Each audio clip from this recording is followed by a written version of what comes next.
rebel factions in Syria, Al-Qaeda's Syria wing, the Nusra Front, and other Islamist fighters have seized a border crossing on the line dividing the country from the Israeli-occupied Golan Heights, including an Al-Qaeda affiliate, captured a border crossing between Syria and Israel, said Israel's military and Syrian opposition activists, the second major loss of a strategic site to extremist groups within days.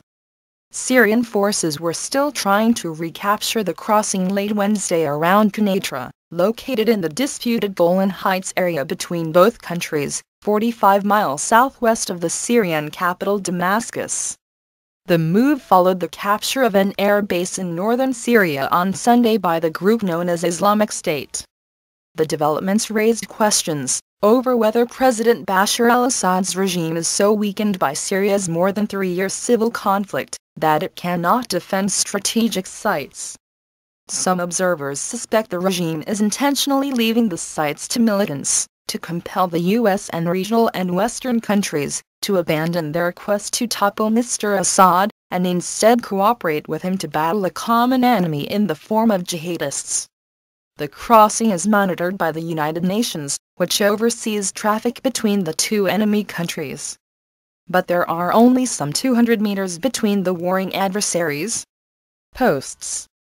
Israel has said the firing from the Syrian side has sometimes been deliberately aimed at its troops. The radical Islamic State group, which has stirred worldwide alarm with its sweep across northern Syria and Iraq in recent months, was not involved in the takeover of the crossing. The group is not known to have a presence in the Golan area. As a precaution, Israel on Wednesday sealed off the area on its side of the border, to prevent tourists and residents from getting too close to the fighting.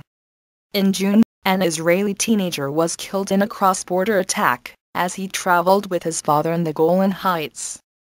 Troops diverted to the recent battle in Gaza began returning to the north Wednesday after Israel and Hamas, the militant Islamist group that runs Gaza, reached a ceasefire after 50 days of fighting.